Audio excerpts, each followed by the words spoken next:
Death rippled across the galaxy, an unstoppable cosmic storm of swirling dark energy and exotic particles that annihilated trillions. Entire civilizations crumpled. Advanced species burned. The Prilorian Empire, once spanning hundreds of worlds, lay in ashes, its final transmission a desperate plea from the last living Prilorians. They revealed the storm's power defied physics, that no weapon or shield could stand against it. Yet as the transmission reached Earth, every alien race turned away, leaving the Prilorians to face extinction alone. Disgraced astrophysicist Dr. Harry Robinson intercepted the message. His failed experiment had killed his colleagues. He craved redemption.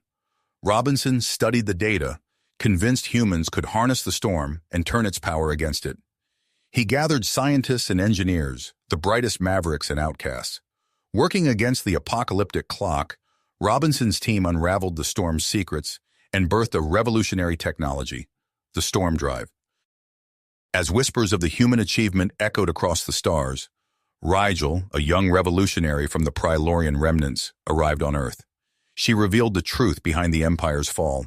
For generations, a ruthless tyrant king had hoarded resources and technology, oppressing the masses, leaving them defenseless when the storm hit. Rigel pleaded with Robinson to share the storm drive, to give her people a chance against tyranny and annihilation. Robinson agreed, seeing an opportunity, a chance for two civilizations to rise from the ashes. In hidden shipyards, humans and Prilorians worked as one, constructing a fleet of storm drive warships to turn the Maelstrom's power against all foes. But as the first ships lifted from Earth, the other races watched in awe and fear. They saw the impossible made real. They saw the birth of a new galactic order, one where storms fueled freedom instead of death. The battle lines were drawn. The war for the galaxy's soul had begun. In the shadowed depths of the rebel shipyards, sparks flew and metal groaned as human and Prilorian engineers toiled side by side. The storm drive fleet took shape, each vessel a gleaming spear aimed at the heart of tyranny. But even as hope kindled, a cold wind blew through the Alliance, whispers of a new threat, a ruthless strategist known as General Zorgax. Rigel strode through the bustling hangar, her face grim. She found Robinson hunched over a glowing holodisplay, studying schematics of the flagship. "We need to talk," Rigel said, "about Zorgax." Robinson looked up, his eyes narrowed. "The Tyrant King's hound? I've heard the stories." "They're not stories. He's real, and he won't rest until he crushes us." Rigel leaned in, her voice urgent. "We need to move faster, build more ships, and we need allies, Robinson. We can't do this alone." Robinson nodded slowly. "I agree, but we also need to be careful. Zorgax is known for his spies. We can't afford any leaks." He tapped a button on the display, and a man's face appeared, chiseled and stern. "This is Colonel Jack Hawkins, an old friend. Special Forces. He'll help us vet the new recruits, keep our secrets safe." Rigel studied Hawkins's image, hope warring with doubt in her eyes. "I hope you're right about him, Robinson. We're taking a big risk, trusting outsiders." Robinson laid a hand on her shoulder, his grip firm. "We're all in this together now, Rigel. Human, Prilorian, it doesn't matter. We're fighting for the same thing." As the two leaders strategized, a sleek transport vessel slipped into the hangar, its hull scorched and pitted with laser fire. The ramp lowered, and a figure emerged, tall and broad-shouldered, his dark uniform heavy with metals. Rigel's breath caught. "Admiral Varas? But how—" The old warrior smiled, his eyes glinting. "Did you think I'd let you fight this war alone, child? I've been busy, rallying the resistance. We're with you, all the way." In a shadowed corner, a Prilorian woman watched the reunion, her face an impassive mask. Kira, Zorgax's hidden blade, slipped away unseen, secrets burning in her mind. Far away in the depths of the Tyrant King's palace, General Zorgax brooded over a flickering view screen. Kira's face looked back at him, her voice distorted by encryption. "The humans have a new weapon, my lord. Something called a storm drive. They're building a fleet." Zorgax leaned forward, his eyes cold. "Tell me everything, Kira, every detail. And when the time is right, You know what to do. The screen went dark, and Zorgak sat back, his mind racing. A slow smile spread across his face, cruel and calculating. The game had only just begun. In the rebel shipyards, a comms console chimed with an incoming message. Robinson leaned in, his brow furrowed as he read the glowing text. The first wave of ships is almost ready. Ahead of schedule, your engineers work miracles, Varys. The Admiral nodded, pride glinting in his eyes. They're the best of the best, loyal to the end. Robinson looked up, his gaze distant. Then it's time. We launch the offensive at dawn. Hit the King's forces before they know what's coming. Rigel's heart raced, adrenaline surging. This is it, the moment we've been waiting for. Freedom in our grasp at last. But even as the rebel leaders planned their triumph, Kira worked in secret, her nimble fingers dancing over a control panel. One by one, the storm drive cores flickered, their power drained by her sabotage. The dawn came, cold and fierce. Rebel ships roared from the hangar, riding pillars of blue fire. Rigel watched them climb, her heart soaring with them. And then, the unthinkable. The lead ships shuddered, their storm drives flaring with sickly green light. Explosions blossomed, bright and terrible, scattering debris like falling stars. Chaos erupted, shouts and alarms blaring. Robinson stared in horror, his face ashen. No! How? In the confusion, Kira slipped away, a ghost in the shadows. Her work was done. Zorgax would be pleased. But even as the rebels reeled, a new fire kindled in their hearts. Whispers raced through the ranks, tales of an ancient prophecy reborn. A storm rider, destined to lead the Prilorians to freedom. And as the whispers grew, so too did the rebel numbers. Prilorians flocked to the shipyards, drawn by hope, by the promise of a future unshackled. Robinson stood amid the swelling crowd, Rigel and Varys at his side. He looked out at the sea of faces, human and Prilorian alike, united by a dream. We've been bloodied, but we're not beaten. Zorgax thinks he's won, but he's wrong. This is only the beginning. Rigel nodded, her eyes blazing. The storm is coming, and we'll be ready. Dr. Harry Robinson's eyes gleamed as he pored over ancient Prilorian texts, holographic symbols dancing in the air around him. His fingers traced the glowing outlines of a figure wreathed in cosmic energy. The Storm Rider, he whispered, his voice hoarse from lack of sleep. It's me. It has to be. Colonel Jack Hawkins watched from the doorway, his face creased with concern. He stepped into the dimly lit room, the air thick with the scent of ozone and stale coffee.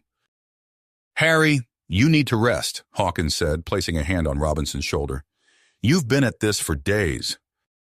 Robinson shrugged him off, his gaze never leaving the holograms. I can't stop now, Jack. We're so close. I can feel it. Hawkins opened his mouth to argue, but a piercing alarm cut him off. Red lights flashed throughout the rebel base as Admiral Varys's voice boomed over the intercom. All senior staff to the command center. We've received a distress call from Outpost Gamma. Robinson was on his feet in an instant, his exhaustion forgotten. He strode towards the command center, Hawkins close behind. They found Rigel and Varys hunched over a flickering holographic display. The young Prilorian's face was grim as she pointed to a pulsing red dot on the star map. Outpost Gamma, Rigel explained. It's under attack by the Tyrant King's forces. They're using some kind of new weapon, something that harnesses the power of the cosmic storm. Robinson's eyes widened. This is it, he breathed, our chance to test the storm device in real combat. Hawkins frowned. Harry, we don't know enough about this weapon. It's too risky. I agree, Varys added. We should gather more intelligence before... No, Robinson cut him off. We don't have time. I'll lead a strike team myself. Rigel stood, her eyes blazing. I'm coming with you. As they prepared to depart, Hawkins pulled Robinson aside. Be careful out there, Harry. Don't let this prophecy business cloud your judgment. Robinson nodded, but his mind was already light years away. The rebel strike force dropped out of hyperspace above Outpost Gamma. The planet's atmosphere swirled with unnatural storm clouds, crackling with purple lightning. By the stars, Rigel gasped as they descended through the maelstrom. The outpost was a war zone. Tyrant King dropships swarmed the skies, raining down destruction. On the ground, strange devices pulsed with dark energy, tearing reality itself apart. Robinson's eyes gleamed as he activated his own storm device. "Now we'll see who truly masters the storm," he muttered. The battle raged across the ravaged landscape. Robinson's team fought valiantly, but they were outgunned and outnumbered. Colonists screamed and fled as buildings crumbled around them. "We're losing ground," Rigel shouted over the din of combat. "We need to fall back." But Robinson wasn't listening. His face was a mask of concentration as he poured more power into his storm device. The air crackled with energy, reality bending around him. "Harry, stop!" Rigel cried. "You'll kill us all!" It was too late. With a sound like the universe tearing in two, Robinson's device detonated. A wave of pure cosmic energy exploded outward, annihilating everything in its path. Enemy ships disintegrated, the strange storm weapons imploded, and the outpost itself was reduced to atoms. When the light faded, Robinson stood amid the devastation, his eyes wild. "We did it," he laughed. "We won!" But as the dust settled, the true cost of his actions became clear. Where once stood a thriving colony, now there was only a smoldering crater. The silence was deafening. Rigel stared at Robinson, her face a mixture of horror and disgust. "What have you done?" she whispered. Before he could answer, survivors began to emerge from the rubble. They gathered around Robinson, their eyes filled with awe and fear. "The Storm Rider," they murmured. "The prophecy is true." As their transport ship lifted off, leaving the ruined outpost behind, tensions simmered within the rebel team. Rigel sat apart from the others, her gaze fixed on the stars outside. Robinson approached her, his face flushed with triumph. "Can't you see, Rigel? This is how we'll win. We'll harness the storm's power and—" "And what?" Rigel snapped, turning to face him. "Destroy every world in our path. You're no better than the Tyrant King." Robinson recoiled as if slapped. Before he could respond, Colonel Hawkins stepped between them. "That's enough," he said firmly. "We'll sort this out when we get back to base." As the ship jumped to hyperspace, none of them noticed the small device hidden beneath a console, recording every word. In the shadows of the Tyrant King's palace, General Zorgax smiled as he listened to the rebels tear themselves apart. The rebel transport ship emerged from hyperspace, its hull still scorched from the battle at Outpost Gamma. As it docked in the cavernous hangar of the rebel base, an icy silence permeated the air. Robinson strode down the ramp, his face etched with lines of fatigue and triumph. He barely noticed the horrified stares of the ground crew as they took in the battered state of the vessel and its diminished crew. Admiral Varus waited at the bottom of the ramp, his expression unreadable. "We need to talk," he said, his voice low and controlled. "Now." Minutes later, the rebel leadership gathered in the dimly lit war room. Holograms flickered, displaying the devastation at Outpost Gamma. Rigel's eyes burned with nearly unleashed fury as she faced Robinson across the tactical display. "You call this a victory?" she spat. "Thousands dead, an entire colony reduced to ash. And for what?" Robinson's lips pursed. "I did what was necessary. We now have proof that we can harness the storm's power." "At what cost?" Colonel Hawkins interjected, his normally stoic facade cracking. "We're supposed to be saving lives, not obliterating them." The argument escalated, voices rising in anger and recrimination. In the chaos, no one noticed Kira slipping a data chip into the central computer. Moments later, alarms blared throughout the base. Admiral Varus's eyes widened as he scanned the incoming data. "By the stars, Robinson, your storm device. According to these readings, it's unstable. If we deploy it again at full power, it could destroy our entire fleet." Robinson shook his head vehemently. "Impossible. I've run every simulation, every test." His protests were cut short as the base rocked violently. Emergency klaxons wailed as reports flooded in from all sectors. "Multiple outposts under attack," a communications officer shouted. "They're using some kind of advanced storm weaponry. Our defenses are being overwhelmed." Screens lit up with images of destruction.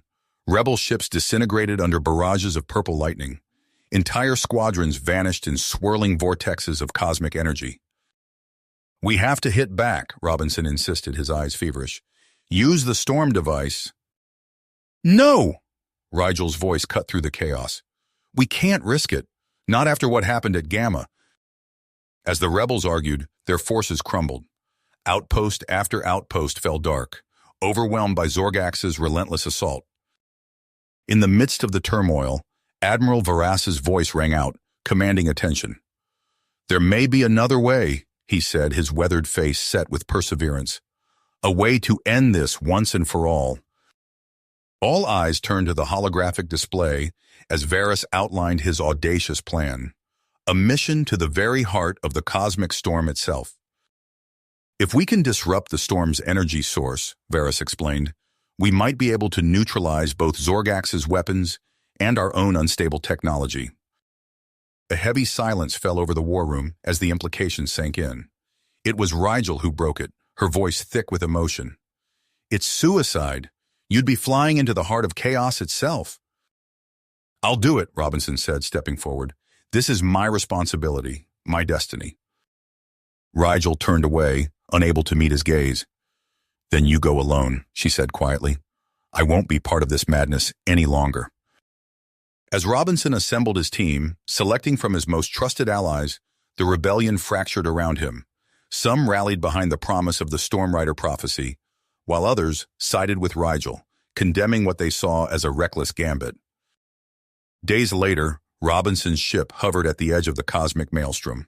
Swirling clouds of energy stretched as far as the eye could see, punctuated by flashes of impossible colors. "Last chance to back out," Colonel Hawkins said from the co-pilot's seat, his nucleus tightening on the controls. Robinson's eyes gleamed with an almost feverish light. "No turning back now," he replied. "Take us in." The ship plunged into the storm. Reality itself seemed to warp and twist around them. Gravitational forces tugged at the hull, threatening to tear the vessel apart. Through the view screen, they watched in horror as entire star systems were consumed by the raging tempest. As they penetrated deeper into the maelstrom, the instruments began to fail. Alarms blared warnings of critical system failures. And still Robinson pushed on, chasing the promise of ultimate power and the fulfillment of prophecy. In the swirling chaos, something vast and ancient stirred. The cosmic storm was more than a mere phenomenon. It was alive, aware, and now it had noticed the intruders in its domain. The ship bucked violently, throwing Robinson against the bulkhead. Alarms blared as exotic radiation tore through the hull, bathing the interior in an eerie, shifting glow. "We're losing structural integrity," Hawkins shouted over the cacophony. "2 more minutes of this and we'll be torn apart." Robinson gritted his teeth, his eyes fixed on the swirling vortex ahead. "Hold course! We're almost there!" A deafening crack split the air as a gravitational shear ripped through the vessel. Screams echoed from the aft compartment, abruptly silenced. "Damn it, we just lost Jensen and Kowalski," Hawkins reported, his face ashen. "Harry, we need to turn back." But Robinson wasn't listening. His gaze was locked on the readings flickering across his console. "Wait, there's a pattern here. Some kind of oscillation." He frantically adjusted the sensors, revealing a pocket of calm nestled within the maelstrom. "There, a stable zone. If we can reach it, we might have a chance." Hawkins nodded grimly, his hands dancing across the controls. The ship lurched, fighting against the cosmos itself as they maneuvered towards their only hope of survival. As they penetrated the eye of the storm, an unsettling quiet fell over the bridge. Through the view screen, they beheld a sight that defied comprehension. A pulsing singularity, dark and hungry, feeding the cosmic tempest. Robinson's eyes lit up with a mixture of terror and exhilaration. "This is it, Jack, the source of it all. If we can disrupt it—" He trailed off, his mind racing through calculations. "How?" Hawkins demanded. "Our weapons are offline, and that thing could swallow us whole." Robinson's fingers flew across the console, reprogramming their experimental storm capture device. will use its own energy against it, a feedback loop timed to the oscillation frequency. You're insane, Hawkins muttered, but he made no move to stop him. With trembling hands, Robinson activated the device. For a heart-stopping moment, nothing happened. Then the singularity pulsed, once, twice, and exploded. The shockwave hit them like a physical force, overloading every system on the ship. As consciousness faded, Robinson caught a glimpse of the cosmic storm collapsing in on itself, taking their vessel, and perhaps the entire sector, with it. An eternity later, Robinson awoke to the gentle hum of emergency power.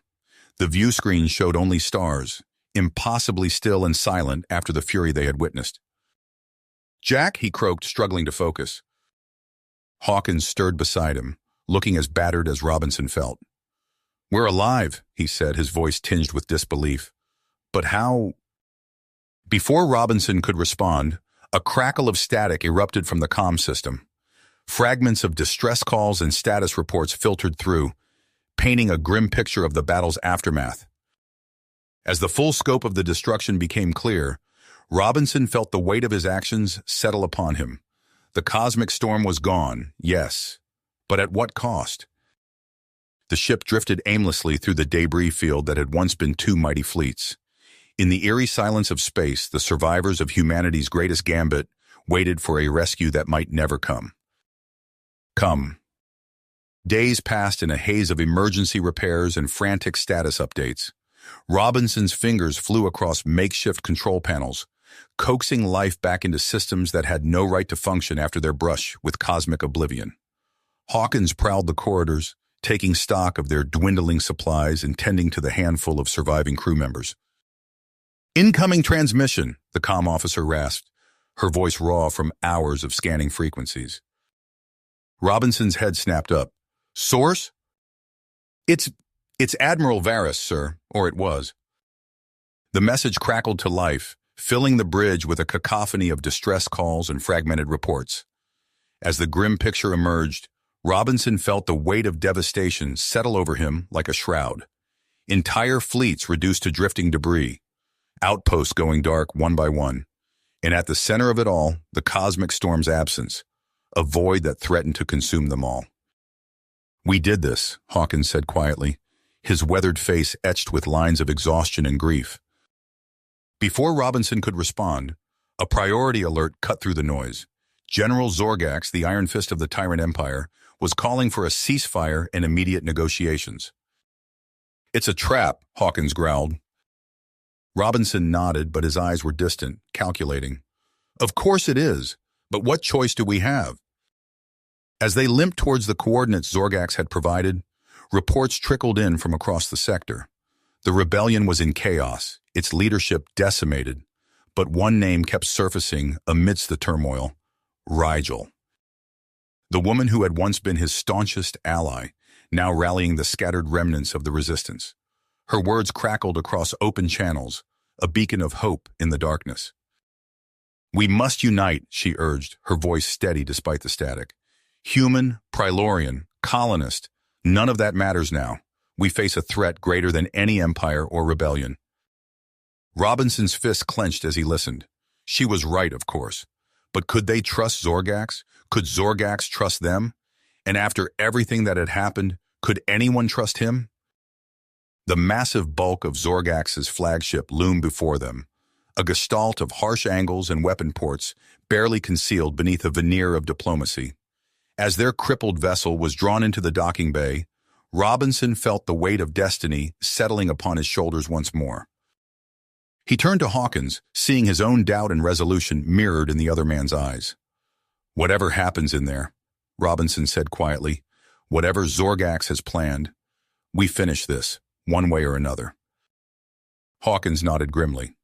"For Jensen, for Kowalski, for everyone we've lost." The airlock cycled open with a hiss of equalizing pressure.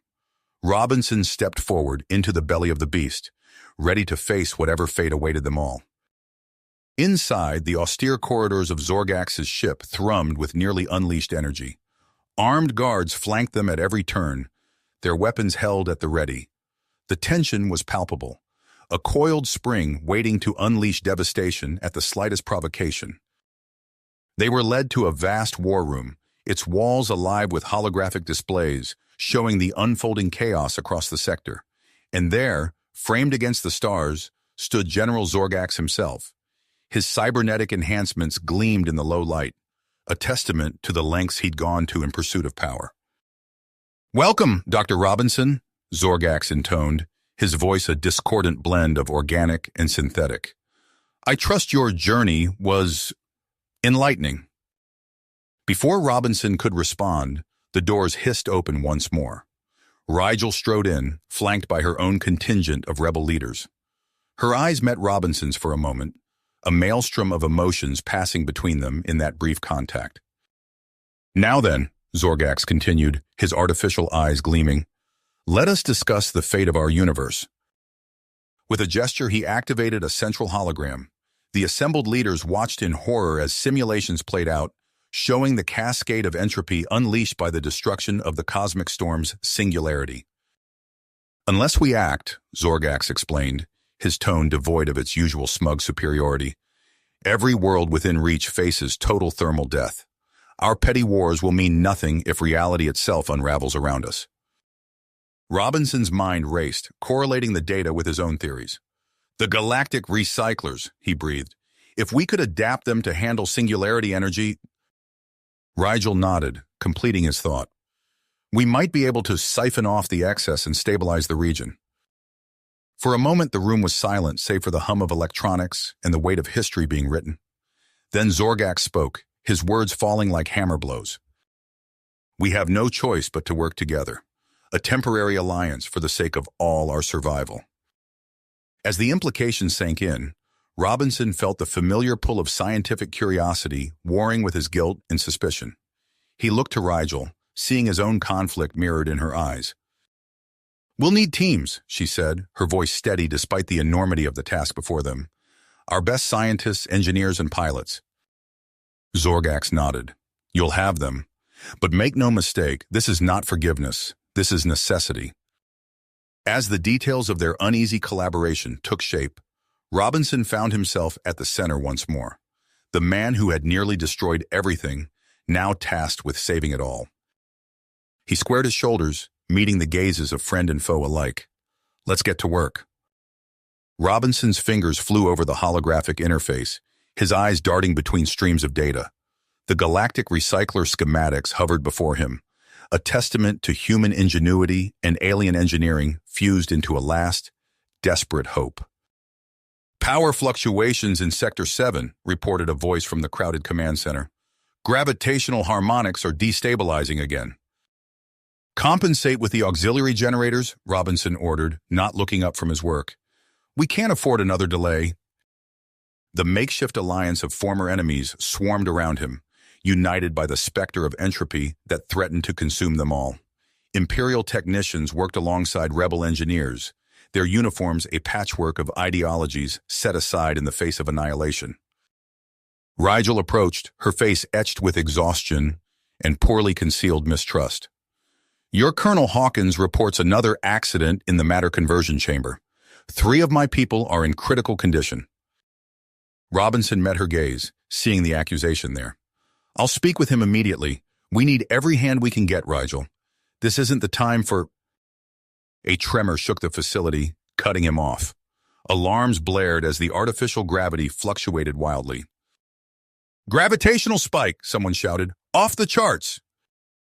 Through the viewport, Robinson watched in horror as a work pod spiraled out of control, drawn inexorably towards the event horizon of something. Where empty space had been moments before, a roiling mass of impossible darkness bloomed. "It's happening," he breathed. "The new singularity. It's forming faster than we anticipated." Rigel's eyes widened. "But the recyclers aren't ready. If we can't contain it—" "Then we've doomed ourselves and everyone else," Robinson finished grimly. The command center erupted into chaos as reports flooded in. Robinson fought to make himself heard over the din. "All teams, this is not a drill. We are initiating emergency protocols. I want every available recycler online now, even if they're not at full capacity. We have to buy ourselves more time. As the orders went out, Robinson turned to find General Zorgax looming behind him, cybernetic implants pulsing with barely suppressed fury. Your promises of salvation ring hollow, Doctor, the tyrant growled.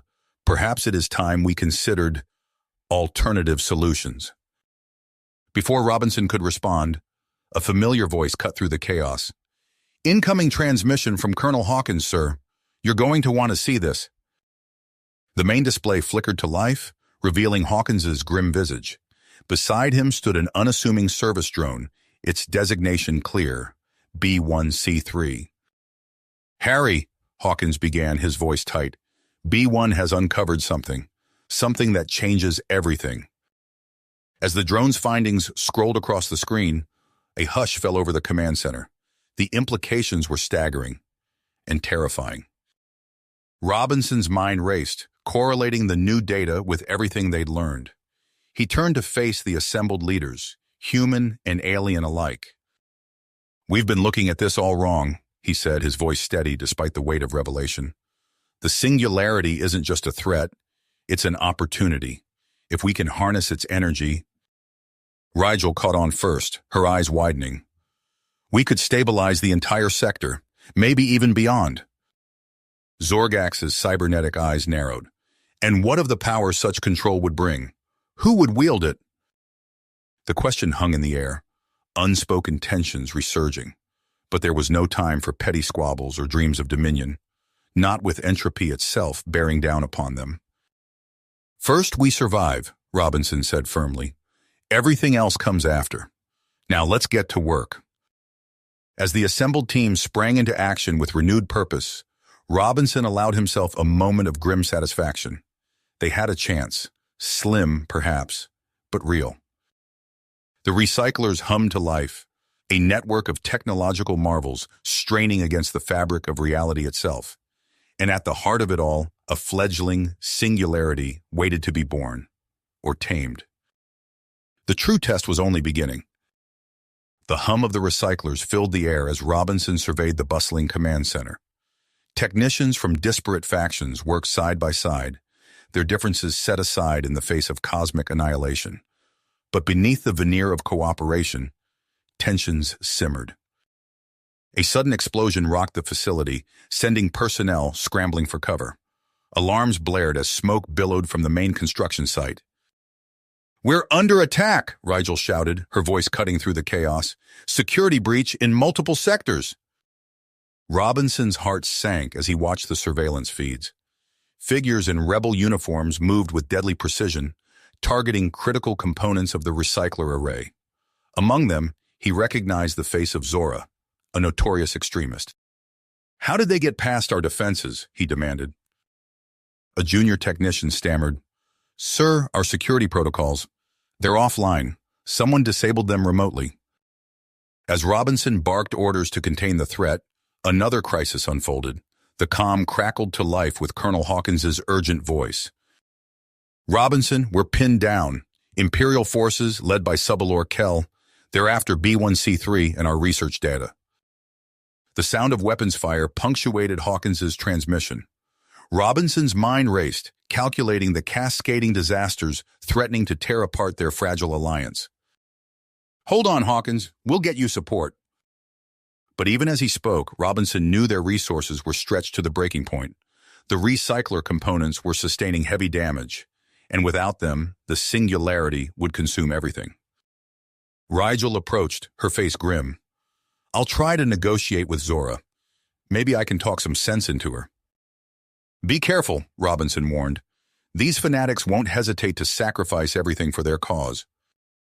As Rigel departed, Robinson turned his attention to the dire situation unfolding around Hawkins.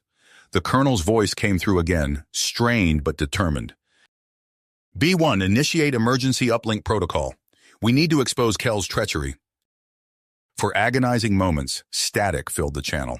Then a flood of data streamed across the command center's screens. Intercepted communications, falsified orders, a web of conspiracy laid bare. It worked, Hawkins reported, relief evident in his voice. Kell's own people are turning against him.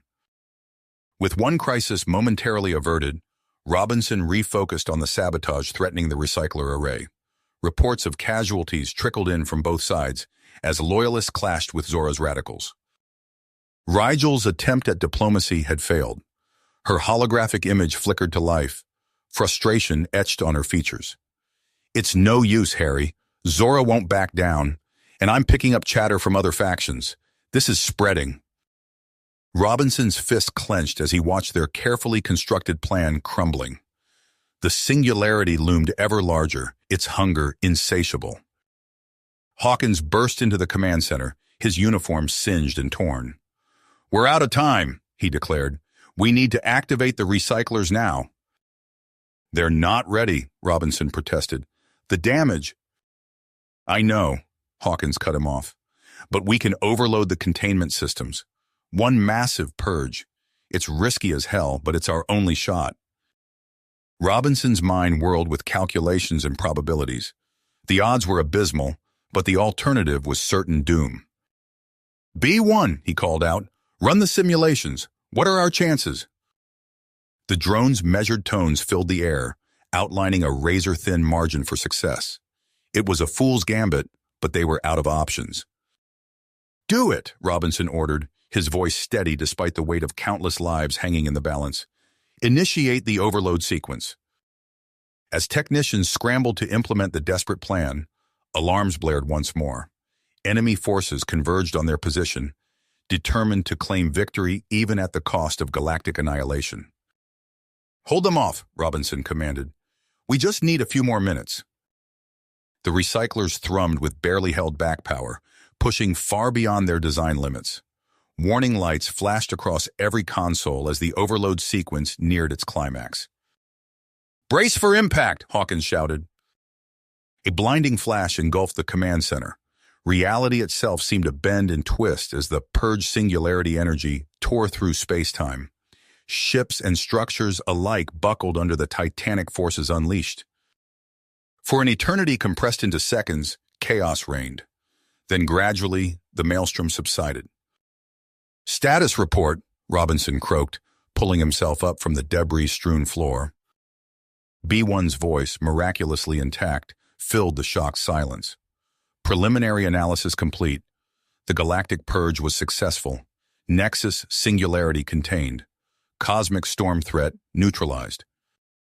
A ragged cheer went up from the survivors. They had done it against the odds. But as Robinson surveyed the devastation around him, he knew their trials were not nearly finished. The galaxy had been saved, but at what cost? And what new challenges would arise in the wake of this cosmic cataclysm? The command center's view screens flickered to life, displaying a galaxy transformed. Where once the cosmic storm had raged, now an eerie calm prevailed. But the cost of victory was etched in the debris fields of shattered fleets and the somber faces of the survivors. Robinson slumped in his chair, the weight of their Pyrrhic triumph settling on his shoulders. "We did it," he murmured, more to himself than anyone else. "But at what price?" Rigel's hologram materialized, her expression a mix of relief and scarcely controlled fury. "The storm is neutralized, but half my fleet lies in ruins. And now I'm getting reports of uprisings across our territories." Before Robinson could respond, another transmission cut in. General Zorgax's cybernetic visage filled the screen, his mechanical eyes glowing with barely suppressed rage. "This is not over, human," he snarled. "You may have saved us all, but you've also broken the Empire. Worlds are renouncing our rule even as we speak." The general's image flickered and distorted, punctuated by the sound of distant explosions. "My own officers are turning against me. Mark my words, this chaos will consume us all." The transmission cut out abruptly, leaving a stunned silence in its wake. Colonel Hawkins stepped forward, his face grim. "It's not just the Empire, Doc. We're getting similar reports from all over. The deployment of the recyclers, it's left everyone vulnerable." Robinson's mind raced, calculating the ramifications. With the major powers crippled, the delicate balance that had held the galaxy together was unraveling at an alarming rate. A series of urgent alerts flashed across the main display. Rigel's eyes widened as she processed the information. No, this can't be happening." What is it? Robinson asked, dreading the answer. My own people, Rigel said, her voice tight with anger and disbelief. Extremist factions. They're seizing control of key outposts, calling for continued revolution. After everything we've sacrificed. The command center erupted into a flurry of activity as reports flooded in from across the galaxy.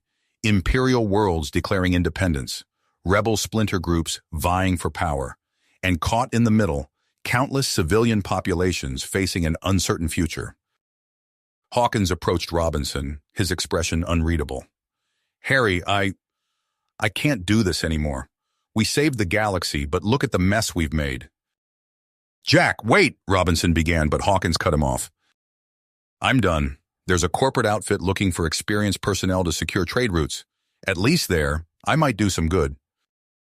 Before Robinson could argue further, Hawkins turned and strode out of the command center. Another ally lost in the chaos of victory. Amidst the turmoil, a familiar mechanical voice drew Robinson's attention. B1C3 stood nearby, its sensors trained on the swirling galactic map. Dr. Robinson, the drone intoned, I have completed my analysis of the current socio-political landscape. My programming compels me to offer assistance in stabilizing the region. Robinson raised an eyebrow. What did you have in mind, B1? I propose to serve as an impartial mediator between factions. My lack of biological imperatives or factional loyalty makes me uniquely suited to this role. As Robinson considered the AI's offer, a priority message flashed across his console. His eyes widened as he read its contents. Rigel, he called out, I'm receiving an official communique from Earth Central. They're offering to broker a ceasefire to help establish a new galactic commonwealth.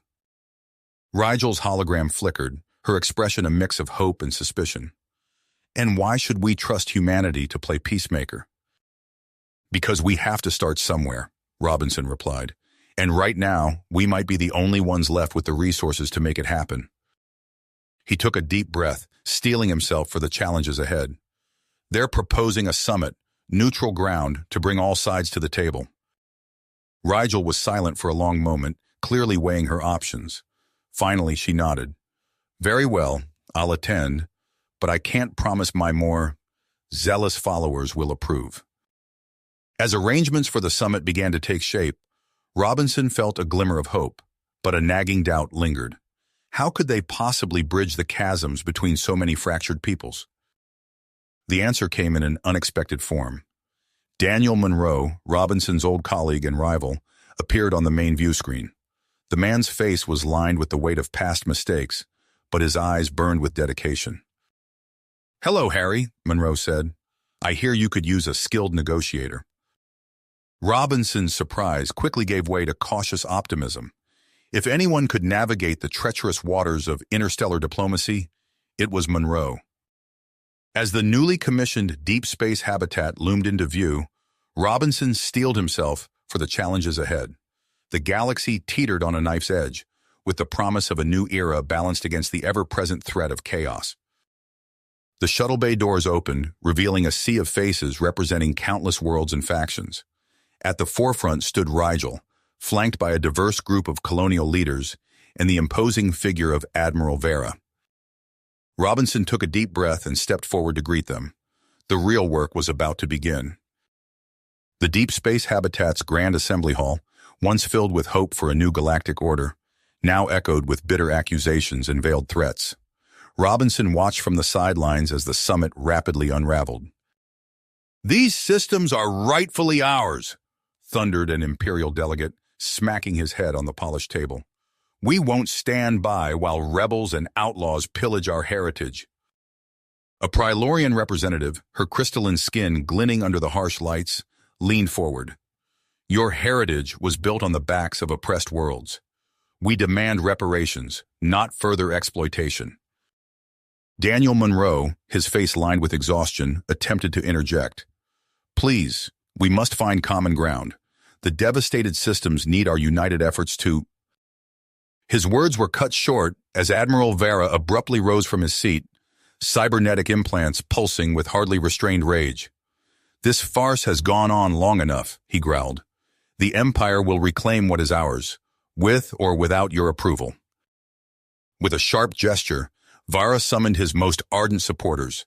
They filed out of the assembly hall, leaving a wake of stunned silence. Robinson exchanged a grim look with Rigel. "This is bad," he muttered. Rigel's hologram flickered, her expression tight. "Understatement of the galactic cycle, Harry. We're looking at full-scale war if we can't get this back on track."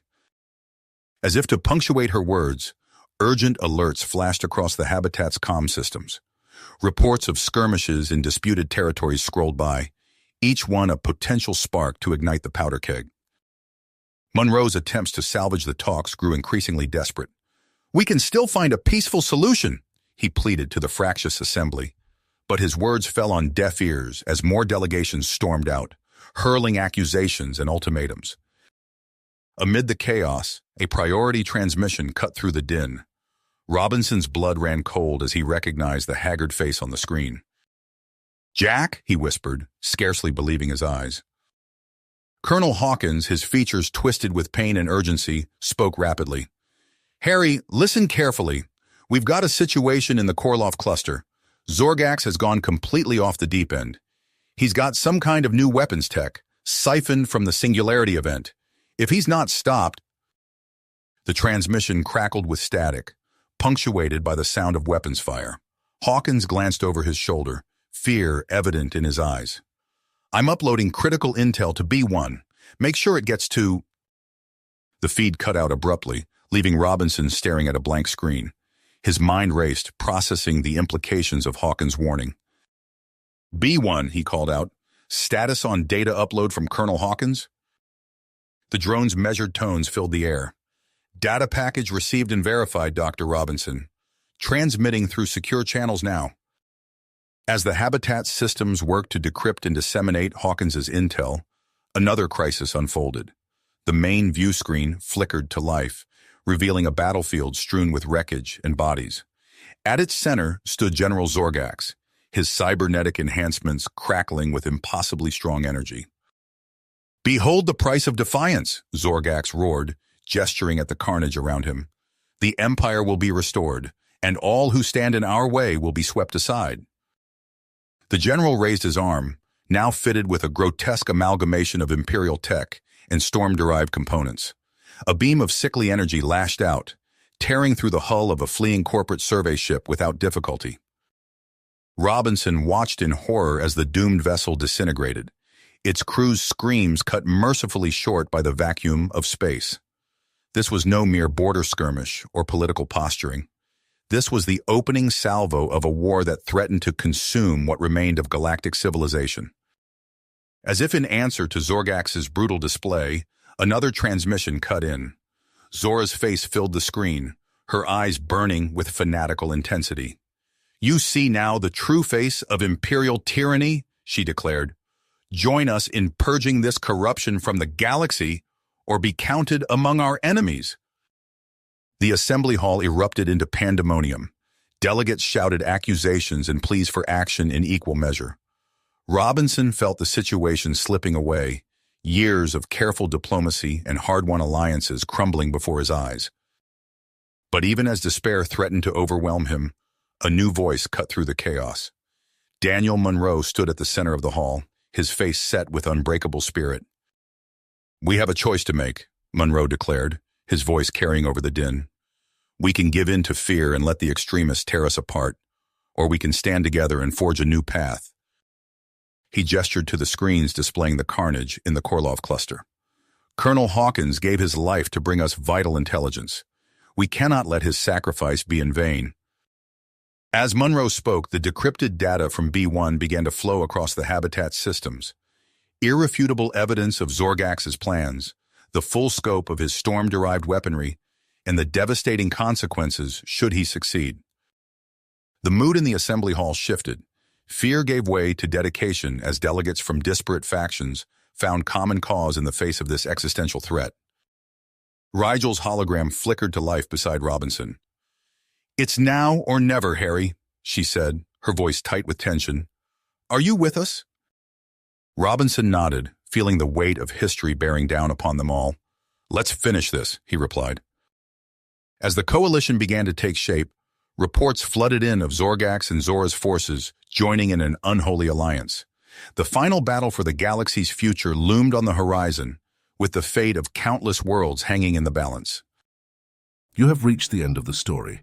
If you enjoyed this story and want to support us, please leave a like and subscribe to our channel, and for every comment that says 88, I will heart every single one of them. Thank you for your time.